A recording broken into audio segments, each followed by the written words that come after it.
Welcome to Backstage with Richard Ridge. My guest is the president and CEO of the New 42. He is an internationally known leader in arts education and most recently served as acting president of Lincoln Center, where he was the longtime head of education and community engagement. Please say hello to Russell Granet. Hi, how are you, Richard? Good to see you. It's so great to see you. It has been too long. All right, so first off, how are you and where are you? Well, knock on wood, I am healthy. My family's healthy. We were out of the city. We actually were about an hour north of the city for about 18 months. We took our daughter out of school and she did all remote learning last year. And I think everyone is very thankful to be back. So today we're talking and I'm on the Upper West Side of New York. Wonderful. Congratulations on all the wonderful programming that you have done throughout the pandemic. Are you able to put into perspective what the past 18 months have been to you and to the New 42? Yeah, I think that's a process. I think it'll something that will unfold in the months, if not years and decades ahead. I don't think we know exactly what we've been through. But short term, absolutely. I think, all along it was important to me that we came out of this smarter, and that it was important that we not hold our breath for whatever length of time. And I did see some of my colleagues do that. There was, and I think it was, fear. They were paralyzed. I mean, who knew? The world was turned upside down. But I do think those of us who kind of, attempted the unknown will probably fare a little bit better. I just think it was important to just kind of keep going and not pause hoping that this was going to go away. Because I actually don't think it's ever going to go. I think that we are redefining the workplace. We're redefining art, how art is made, how it's engaged with. So I think there's a lot of learning. And I, as it has been said many times, you don't want to miss the opportunity of a good tragedy or a good, crisis. And so we're trying to learn from it. So how did you pivot the New 42 during the pandemic? We did, I will say, early on, it was probably late February, very early March. We thought this, we're like, we might be working remotely. Like, what does that mean? So we did a trial run and we all sort of went home and figured out what Zoom was. And if we had what kind of internet speed we needed. So we actually kind of, figured it out before we actually shut down. So on March 13th, we shut down like the rest of the world did. And many of us on staff are artists, administrators, and parents. And I think the concern was, what was Monday going to look like? What were our kids going to be running around in the background? And so we took that very seriously. And we turned to our artists, and we have an incredible roster of teaching artists. And we turned to our staff and said, all right, come Monday, what are we doing? And we sent people home with, iPhones and had this idea for something called Arts Break. And, we're online in that you can get resources about the shows, teachers can get resources, parents can get resources, but we're not the Khan Academy. We're not an organization that people go to for, deep, consistent, continuous learning. And we created this program called Arts Break that Monday. So by the 16th, we launched. And it started on every Monday with a particular art form. So it could be, drumming, or it could be tap dance, or it could be art, any kind of art making. And then for the rest of the week, we built off that thematically. So in the morning, it could, on Monday, it could be about percussion. And then each day, we did something else related to percussion. And the next week, it was something else. In that first week, we had something like 25,000 people participating. 18 months later, we're now over 1 million people. And, what's crazy about this is in a non-COVID year, we see in person about 100,000 people, which is we don't, because our tickets are so heavily subsidized, ticket sales are not necessarily a huge problem for us. So if, we're at 90, 95, 98 capacity, we're at 100,000 people. We've shut everything down and now we're going to serve over 1 million, so it's I would never have thought that. So and we'll continue that work. As much as we are thrilled that the theater is opening on November 5th, we will continue the online work as well. Well, let's talk about that. Broadway and the theater is back. The New 42 studios are booked. Talk about life back in the studios again. Yeah, there was nothing worse than being in that studio building, and being in the elevator and not hearing anything. I mean, that, one of my favorite things to do is when I get in the morning and it stops on every floor and you hear, the cast singing from all of these amazing musicals and play, and having that just all dark for so long was just heartbreaking. But now we are, book solid. Unfortunately, I wish we could serve, every request that came in. But we are at capacity. We have very strict COVID guidelines. So if you're renting at the studio building, you're renting the entire floor. So it's, there are a lot of studios on a floor, but just to be safe, we're not commingling casts. So, but yeah, we are up, and there, music and rehearsals going on every floor, which is so exciting. The theater was the last to come back due to the government shutdowns and everything else. But they figured out so early a safe way to come back, which they continue to do. I mean, this is what I'm trying to let everybody know out there, like audience members who maybe still be a little worrisome about buying a ticket to a show. I've been back to about 7 shows already. I think the safety protocols, they're all there. You have to be vaccinated. I mean, I go to press events. I have PCR tests done every other day. You wear a mask, you wash your hands. I mean, it's the safest environment right now to be in a theater or in a rehearsal studio, because theater artists have figured out a way to make us safe during however long this will continue happening. Won't you agree? That's right. Absolutely. And I support that statement 100%. Yeah. And in our case, we're solely dedicated to families and kids. And we are, a number of organizations have said very politely, 12 and under are not really welcome here. We are embracing that. We are throwing the doors open and saying we will figure this out. So in addition to PCR testing, if you're eligible, proof of vaccine, and a mask, we are still social distancing within the theater. So we are only whereas Broadway houses are at capacity, we're at 50% capacity, so we can ensure that kids who are not vaccinated are safe within our theater. I love it. Now, the opening date of your theater of the New Victory is what? November 5th. That date must be stuck in your head, like it must be a banner date for you.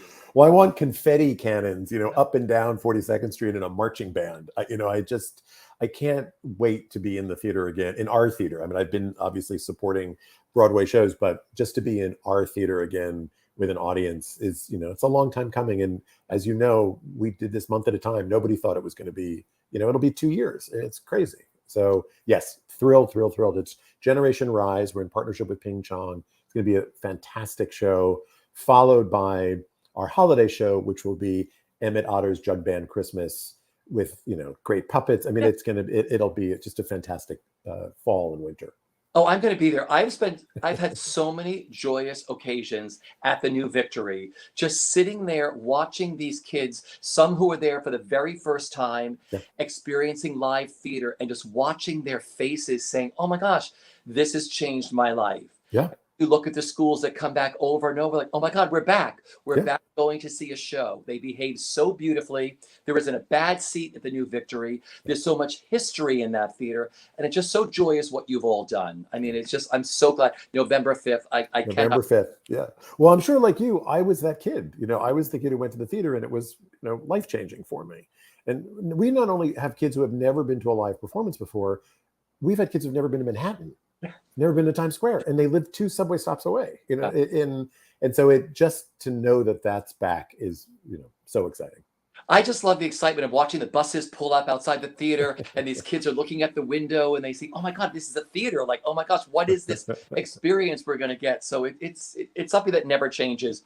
Speaking of this past summer, you had a once in a lifetime outdoor celebration on 42nd Street called Let's Get This Show on the Street. The New 42 celebrates arts education on 42nd Street. How exciting was that event? And tell us what it meant to the New 42 and to arts educators. Well, thank you for asking.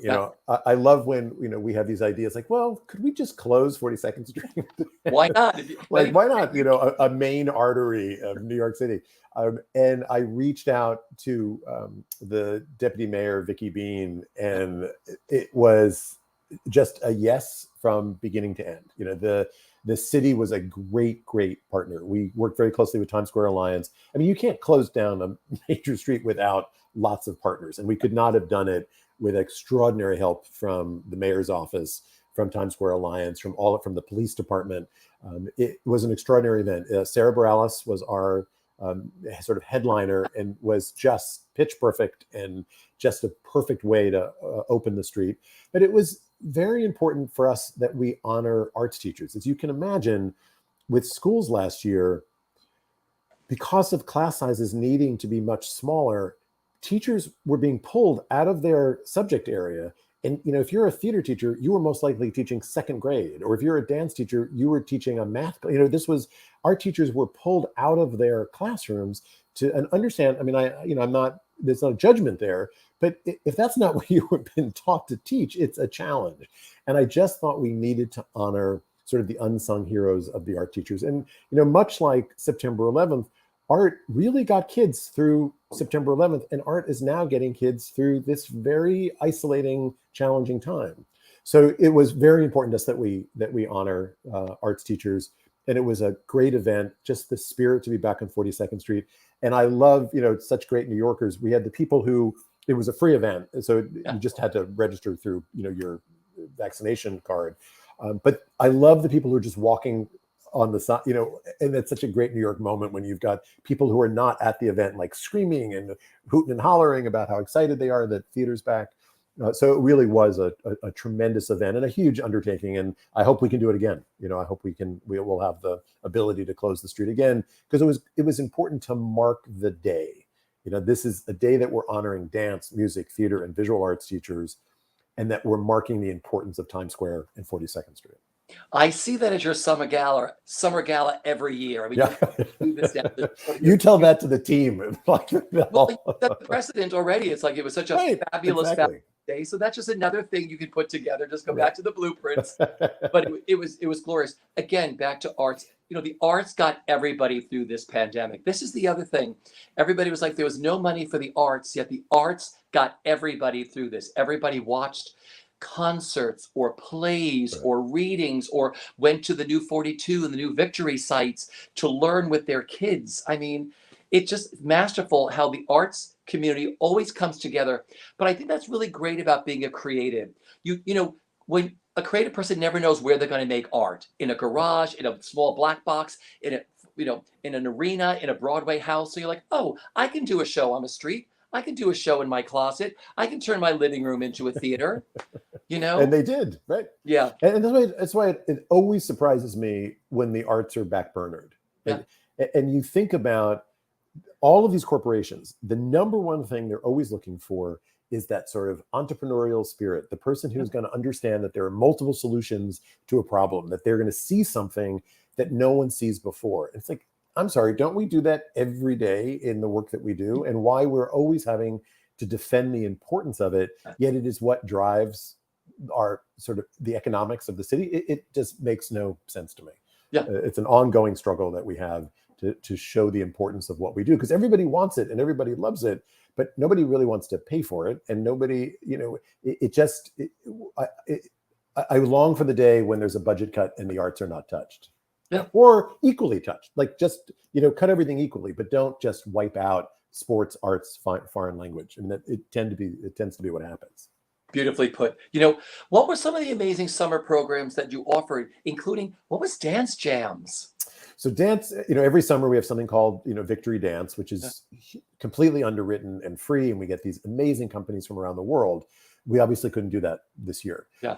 But there are lots of kids in summer camps and in summer programs that we wanted to experience dance. So Dance Jams were a combination of our teaching artists and professional dancers. So it was traditionally mostly three. So you'd have two dancers and a teaching artist to really translate and engage the audience. And we did those throughout the city. And for some of these kids, it was their first exposure to live theater in 18, they hadn't seen anything. And so we were going to them. So we were in the 5 boroughs doing dance jams, as well as partnering with Little Island. So we were the family youth partner for Little Island all summer. We were there, and through September. And that was a tremendous partnership. And, our goal is to be back. I think all the outdoor programming will continue, as well as Victory Dance back in the theater next summer. Love that.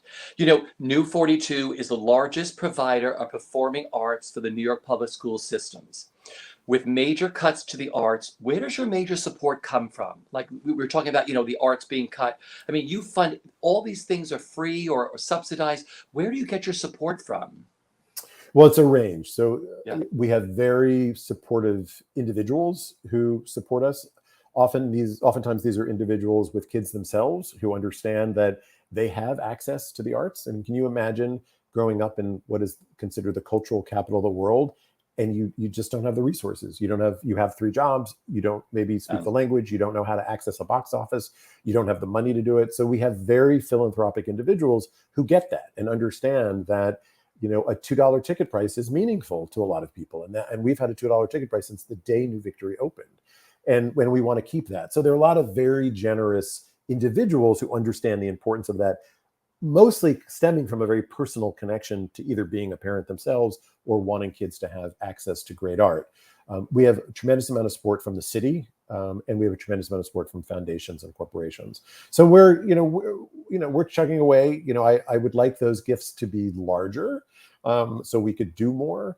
But it is direct service to the kids. So I mean, the reality is, if we raise $50,000, we can say that money is going directly to direct service. So it's an easy story to tell. We just need more support always, but very thankful for the support we have. So if somebody wants to donate, where can people go to donate for you, for the New 42 and the New Victory? Just go right to new42.org, or you can go to New Victory. There's a donate. Trust me, there's a donate button on every page. So we would. Because, like I said, you subsidize tickets. These tickets are $2. There's no such thing as a $2 ticket. Right. You can't buy anything for $2, and yet you give this joyous, a theatrical experience for $2. That must make you feel like so great that you're able to keep it that way. Well, it's not a $2 ticket, and I think that's what we need to remind people. It's like a $78 ticket when you put in, like all theaters do, all the costs. But we subsidize each of those tickets because we think ticket price is a barrier. You can't tell me theaters for everyone when you charge $300 for a ticket. It's not, and so subsidy is hugely important to us. See, I love that it's actually a $78 ticket that you're subsidizing for students to pay $2. Beautifully. Yeah. Thank you for that. This year, you're also offering something very special. How do you work with teachers who want their students to participate with the shows and the programs offered by New 42 and the New Victory, but don't have the school budgets to do it?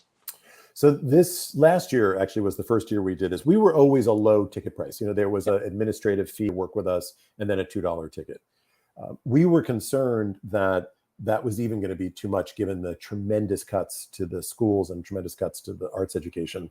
So I went to the board, and we all agreed that last year we would fully underwrite all of the programming. So any teacher that reached out to us who wanted to participate did so free of charge. We're doing that again this year as well, because it's just important to, the importance of the work is so great that we will find the funding to underwrite it.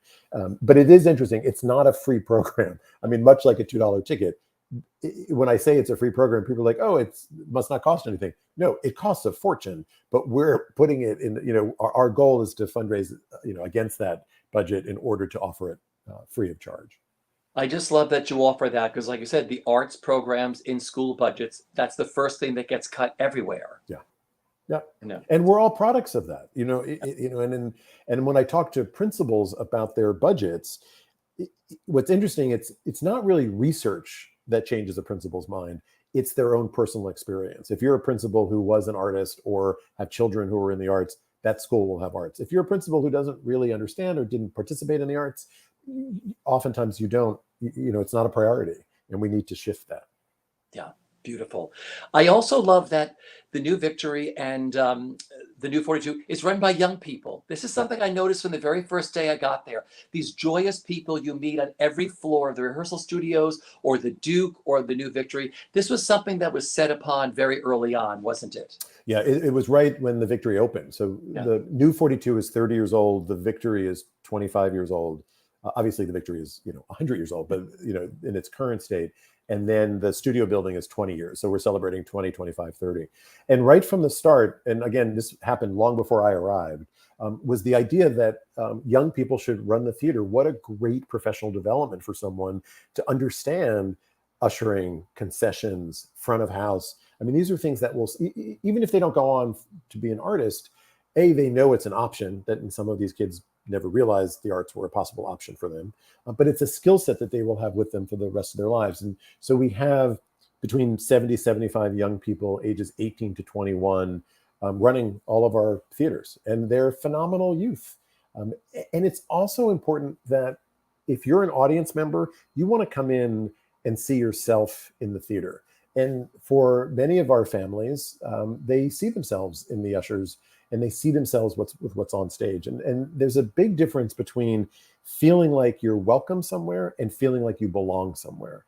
And I think belonging speaks to seeing yourself in the audience and seeing yourself on stage and seeing yourself with the people who are working there. And that's what we strive for. But what I also like it, they may not go into like acting, but they're like, oh my gosh, someone designs the sound, Right. someone designs sets, someone designs costumes, someone is a stage manager. I mean, being there, I'm sure they learn all these things saying, wow, I may not have the talent to be on stage, That's right. but I have the talent to be backstage to help a show run because it takes a village, as we all know, Yeah. to put a show on. And you offer that to a lot of these kids too. That's right. Well, there are way more people backstage than there are on stage, right? So it's a career, absolutely. It's a career development for young people. Love it. Talk about your focus on the importance of commissioning new works and using the new 42 studios and the Duke to stage these works. Because I know that commissioning new works was something you were very big on when you took over this job. Yeah, it's there was a study done that showed that work being developed for young people and families, it's in I think it's 93%. The creative teams were all white. It doesn't mean that the actors on stage weren't BIPOC actors. That could very possibly be true. But the creative teams, the writers, the playwrights, the dramaturgs, the choreographers, they were largely white. And we wanted to change that. I mean, you want to tell everyone's story. And we've had a program called LabWorks for years now. But last year, we decided to focus that program working with just BIPOC artists to tell their story and to tell stories for kids and families. It's a very specific, sort of niche that we're in. I feel very strongly that we have to reach young people at a very young age. And we know just from our own research that the younger a child is exposed to the arts, the more sort of lifelong relationship they have with the arts. But if you're a kid and you don't see your story or you don't see yourself on, it's a very different experience. So by commissioning work, we're not only helping what's on the stages of the New Victory and the Duke, but we're also helping the field because there are way more artists than we could produce on our stages, but there are hundreds of regional theaters that could produce this work as well. So and I would encourage, there are a lot of playwriting programs that's not unique. What's unique is the idea that we're focused totally on kids and families. Because kids aren't, they're much smarter and savvier audience than some adults, quite honestly, and certainly much savvier than people give them credit for. I love it. It'd be nice for them to say, oh my gosh, I look like that person. That's my story up there. That's right. Well, it's true for us, right? When I see my story up there, I have a very different relationship with that theatrical experience. Yeah. You were one of the honorees this year for the WNET Group's Education is Everything Gala. What did that honor mean to you and to the New 42? Well, it was, to be honored for the work that we had done during the, I think collectively for all of our work, but also acknowledging that we did this quick pivot to online content that was, wildly successful that we did not predict. It was incredible to be acknowledged for that. And I think for the entire staff at New 42 to have an entity like WNET, which is a significant, important part of our cultural community, to say that New 42 should be recognized during this year in particular was really, I think, quite honestly, very moving for the staff. I'm just the person who gets to pick up the award. Like there are hundreds of people who have made all this possible. So it was, an incredible honor. And we also now are aired on PBS and WNET. So our Arts Break, certainly on our own platforms like our website, but they're also part of Camp TV, which is a part of WNET. So it's a very nice relationship we have with WNET. I love that. Now, I understand that your daughter's first introduction to the theater was a show with the New Victory. Yes, which people did not love when I was at Lincoln Center. They were like, "No, why didn't Sadie go to the first show?" And so yeah, no, it's where you go. It's where it was a show called White. It was this amazing, beautifully done. Did you see it? I loved it. Yeah, Oh, I grew stunning. white 4 times. I loved that show. Go on. I didn't mean to interrupt you, but No, but I don't. that show. You're a better advertisement than I am. I had no real connection to New Victory other than I had a child, and she loved it and hooked, and now she's a musical theater kid. So what could be wrong with that? Okay, so do you remember growing up? What was the first theater piece you saw? Do you remember? And how life-changing it was for you, or one of the first? Yeah, it was definitely Oliver. Oliver was on Broadway when I was probably, I don't know, 6 or 7. And I lived here in New York, and my parents were big supporters of the theater and thought we should. And I'm the youngest. So, when you're the youngest of a big family, you get dragged to things that maybe are not so appropriate because they don't want to find a sitter. Oliver, and again, there was a kid my age on stage. It wasn't necessarily my story, but it was me up there, and so that changed it. I was a theater kid. I studied theater. I went on to conservatory, and this path was just much better for me.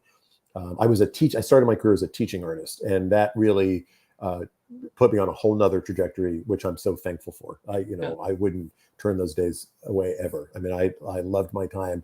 I worked for 5 years full time in the Department of Ed and their special ed division, doing theater, and loved it. But it was that show. I mean, and every kid, what I always say is, I don't want a barrier to keep someone from coming to the theater.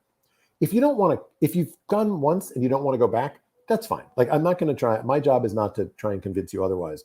But if you're not given the opportunity, that's where I think that's the problem.